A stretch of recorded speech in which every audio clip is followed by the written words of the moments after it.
Volvemos a hablar de la economía del mundo en Directo América y por supuesto de la mano de Daniela Blandón. Dani, bienvenida nuevamente. Vamos a hablar de Argentina porque suben las tasas de interés en ese país. Así es, Raúl, muy buenos días de nuevo. Una de las herramientas más poderosas que tienen los bancos centrales para combatir la inflación son precisamente los tipos de interés, ya que subiéndolos desincentivan de alguna manera el consumo. Y Argentina es un caso muy particular. El costo de vida creció más del 55% interanual en marzo, un ritmo mucho más acelerado que los otros países de la región. Y esto hace que sus tasas de interés también sean bastante altas. Tras conocer el dato de inflación, el Banco Central las elevó en 2,5 puntos porcentuales hasta el 47% anual, cuando en otros países como Colombia o Chile son de menos del 6%. Dani, y en Chile, como usted lo estaba hablando, avanza un proyecto para un nuevo retiro anticipado de las pensiones. Continúan en ese país con esto. Que sería el cuarto retiro, ya ha habido 3 durante la pandemia. Y como ha sucedido desde el primer retiro, que se dio a mediados de 2020, no hay un solo proyecto sobre la mesa, sino 2 en los que avanza la Cámara de Diputados. Ambos prevén que se pueda extraer hasta un 10% de los ahorros, pero uno de ellos garantiza la entrega de casi sin condiciones. Como el gobierno no estuvo de acuerdo porque cree que eso tiene un efecto inflacionario, porque pone más dinero en los bolsillos de los ciudadanos, pues lo que hizo fue presentar una propuesta alternativa. Esta consiste en que el dinero solamente se pueda usar en casos específicos, como por ejemplo pago de pensiones alimentarias y deudas de servicios públicos básicos, salud o créditos hipotecarios para primera vivienda. Por ahora, Raúl, la segunda iniciativa está teniendo más acogida, aunque hay que recordar que en diciembre ya se había hundido un proyecto parecido. Y lo cierto es que se han retirado en total, hasta el momento, 55.000 millones de dólares. Dani, la industria de la belleza también está sufriendo los estragos de lo que estamos viviendo en Ucrania, esta guerra. ¿Qué pasa? Sí, señor, por lo menos en Europa, en donde los fabricantes de perfumes y cosméticos enfrentan una escasez de insumos a medida que la invasión rusa de Ucrania agrega más interrupciones a las cadenas de suministro. En esta, que es una industria de más de $500 millones al año y cuya demanda viene en ascenso. Y es que los productores usan alcohol derivado de granos y remolachas orgánicas para hacer perfumes y también aceites de semilla de girasol para hacer cosméticos. Todos estos cultivos son clave en estos dos países que están en guerra. Además, la crisis energética también ha disparado los precios del vidrio y del papel que se usan para fabricar los frascos y los empaques rígidos de lujo, como si fuera poco. Hay estudios que señalan que desde que inició el conflicto, los precios de producción han subido entre un 25 y un 30%, y al final pagamos los consumidores. Así es, Dani. Vamos a ver qué va a pasar entonces. Indicadores económicos. En Europa el mercado opera con leves ganancias a la espera de la reunión del Banco Central Europeo, en la que podría haber decisiones sobre tasas de interés. Las acciones asiáticas subieron mayormente después de una muy buena jornada en Wall Street. Y hay noticias en Wall Street también, Daniela, para seguir esa cola con la que usted estaba hablando de lo que pasa en Wall Street. Claro que sí, porque el dueño de Tesla, Elon Musk, hizo lo que se conoce como una oferta hostil, es decir, no solicitada por sus accionistas, por $43.000 millones.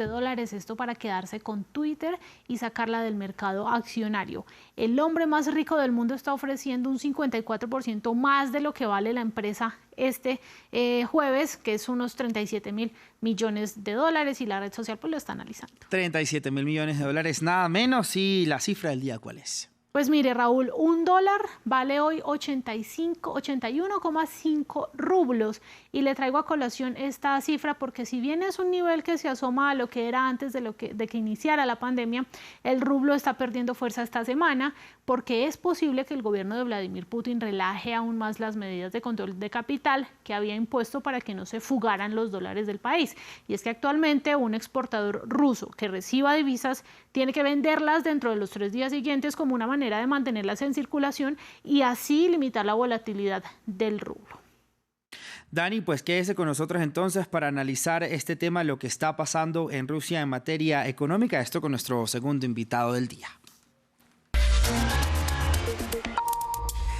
En nuestro invitado del día vamos a analizar lo que ocurre dentro de Rusia, la economía de ese país, cómo viven los ciudadanos en medio de todas estas sanciones y parte del bloqueo por los países de Occidente en respuesta a esta guerra que inició el presidente ruso Vladimir Putin el pasado 24 de febrero. Ya son 50 días de guerra con sanciones, sanciones y más sanciones. Para ello, por supuesto, está conmigo en el estudio Daniela Blandón, nuestra periodista experta en economía, y quiero saludar en este momento a nuestro segundo invitado. Él es Ignacio Montes de Oca, periodista y escritor. Ignacio, gracias por estar con nosotros en Economía, pues en directo América de France 24. ¿Cómo están viviendo entonces actualmente los rusos, la población civil, en medio de todas estas sanciones, la vida cotidiana? Hablemos del día a día. ¿Qué tal? Buenos días. Gracias por la invitación. ¿Cómo están viviendo los rusos? Los rusos están empezando a sentir en este momento y cada vez más las consecuencias de la guerra en sus bolsillos, es decir, todo lo que la propaganda no les permite conocer del frente de combate les está entrando por los bolsillos de la manera de un incremento en la inflación, una caída en el empleo y, por sobre todo, una serie de restricciones al consumo que se hacen cada vez más evidentes en la medida que se agotan los stocks de bienes disponibles antes de la guerra. Bueno, se habla mucho de cómo el Occidente depende de Rusia en materia energética, en materia también de producción agrícola, pero ¿cómo depende también Rusia del resto del mundo? ¿Qué le provee el resto del mundo a este país? Exacto. Vamos a cerrar una cifra para empezar a hablar. El 75% de los productos no alimentarios que consume Rusia provienen del exterior y de ese 65, el 75 al 60 proviene del occidente. Es decir, no es que Rusia le vende solamente materias primas a Occidente, a cambio consume una cantidad inmensa para su economía de productos occidentales que son los que llevan mayor nivel de elaboración. De manera que las restricciones están pegando en el consumo de bienes que Rusia no puede reemplazar, desde un textil hasta un celular, y son cuestiones que tienen que ver con la vida cotidiana. Y a veces uno habla de economía como algo etéreo, teórico, pero en la vida cotidiana, y uno está en contacto con gente de Rusia, nos están diciendo, sí, empezamos a notar que no podemos reemplazar cuestiones que son básicas no solamente para el confort, sino para la supervivencia. Claro, aterricemos ahora, Ignacio, la inflación. Lo conversábamos ahora con Daniela Blandón, el caso de América Latina. Pero en estos 50 días que lleva ya la guerra y con sanciones, sanciones y más sanciones, ya se habla de un sexto paquete por parte, por ejemplo, para hablar de un bloque de los países de la Unión Europea. ¿Cómo afecta la inflación y qué tanto ha aumentado en Rusia en estos últimos días? Y la última medición dio 1,17, lo cual está elevando la proyección al 18. Era el escenario más optimista que se tenía el mes pasado. El más pesimista indicaba 30 y ahora el más optimista arranca en 25 y termina en 40. Y las proyecciones de inflación tienen que ver también con estas nuevas sanciones. Y lo que se está pensando, y esto es algo que me está empezando a hablar, es si Occidente va a empezar a sancionar a terceros países o a empresas que comercian con Rusia sin que necesariamente sean rusas, con lo cual podría estrechar aún más el cerco económico sobre ese país y esto tendría consecuencias aún más severas sobre la economía. Señor Ignacio, ¿cómo se vive el día a día ya? Es decir, ¿hay desabastecimiento en las tiendas? ¿La gente de pronto no tiene con qué comprar? ¿Cómo es ese día a día?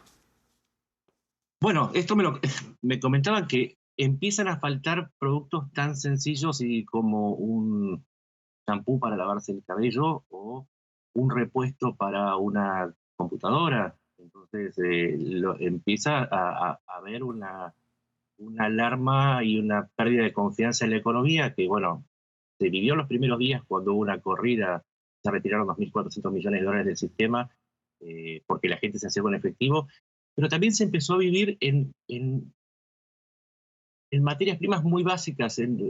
Empezó con el acaparamiento del azúcar, me contaban en Rusia que de pronto todos empezaron a buscar azúcar.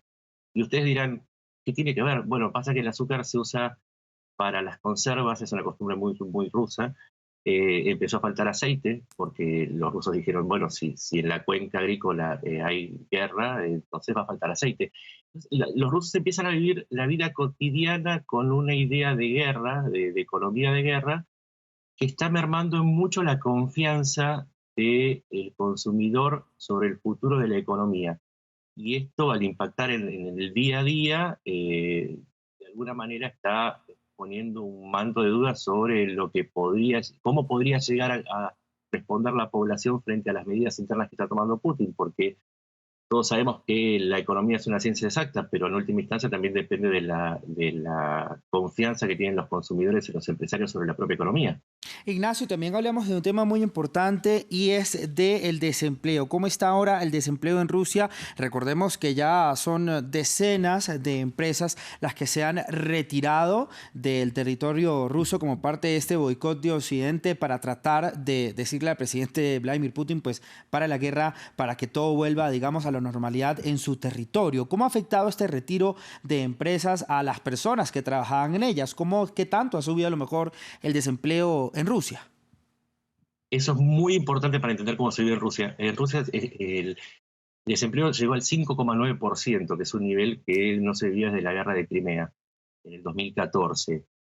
¿Cuál es el problema? Con el retiro de las multinacionales, solo con el retiro hubo 125.000 puestos de trabajo menos. Ahora, hay 1 millón de puestos de trabajo que dependen de las multinacionales. Muchas de estas empresas se retiraron, pero siguen pagando los sueldos en tanto se resuelve la situación. Si no se resuelve, estos 125.000 empleos que se perdieron se van a multiplicar porque van a dejar de pagar esas plantillas que hoy se siguen pagando a la espera de una solución. Pero además, el retiro de las multinacionales tiene un efecto multiplicador, porque uno sabe que cuando, bueno, ustedes recién hablaban de L'Oréal. L'Oréal se retira, pero se pierden entre 4.000 y 7.000 empleos. Pero ¿qué sucede? L'Oréal tenía una serie de proveedores dentro de Rusia. Entonces, el cálculo sobre los 125.000 empleos que se perdieron de manera directa abarca otro millón, ¿sí? Sobre una fuerza de trabajo de 50 millones, otro millón que perdió su trabajo porque ya no se pueden hacer negocios con empresas que se retiraron. Entonces, ese 5,9%, que es altísimo para Rusia, que sumó 3 millones más de desempleados, se da además en las regiones urbanas y suburbanas, que es donde tiene el mayor peso político Putin. Entonces, un problema de desempleo también se convierte en un problema político que se va a incrementar en la medida que las sanciones sigan actuando sobre la tasa de desempleo. También no solamente el desempleo, sino la pérdida del poder adquisitivo. Hay estudios que dicen que antes los hogares gastaban un 20% de sus ingresos en alimentos, ahora gastan un 40% en alimentos. ¿Cómo lidiar con esa situación o qué está haciendo el gobierno para afrontar esta situación? Sí, el poder adquisitivo, y esto ya es un dato duro, si bien la inflación subió 1,13, desde que empezó la guerra, los alimentos subieron un 30%. Y algunos alimentos mucho más de un 30%. Mencionábamos el caso del champú, pero en el caso del té, registró subas de hasta el 100%. En el caso del azúcar, más del 30%. Entonces, tasa alta. Ahora, ¿qué es lo que propone Sí. Putin? Propone el compre nacional. O sea, reemplazar esas importaciones por productos nacionales. Pero esto tiene un problema que es muy severo, que es que una cosa es refinar azúcar, otra cosa, o si se quiere moler el maíz o el trigo para hacer harina. Pero para fabricar productos un poco más elaborados hace falta no solamente inversión, Claro. sino también know-how y maquinarias. Esas maquinarias que producen necesitan repuestos, necesitan know-how, y cuando se retiran las multinacionales, se retira ese know-how, se retira esa eficiencia Sí. productiva, con lo cual producir cada bien cuesta un poquito más, eso contribuye a la inflación. Pero además, a largo plazo, lo que va a provocar es Claro. que ante la falta de repuestos para, llámese, una fábrica que fabrica blisters para elementos farmacéuticos o fabrica, Sí. no sé, o envasa el yogur, eso va a esa máquina deja de funcionar, porque hay que entender Claro. también otra cosa, no estamos en los años 40, las maquineras son muy complejas, requieren chips, requieren circuitos, requieren programas que con las sanciones dejan de llegar a Rusia, Sí. con lo cual los productos tienden a encarecerse y se traslada la inflación. Ignacio, gracias por su tiempo, por estar con nosotros en Directo América de France 24. Gracias, Dani, como siempre, también por acompañarnos en temas económicos. Nosotros continuamos. Esto es Directo América.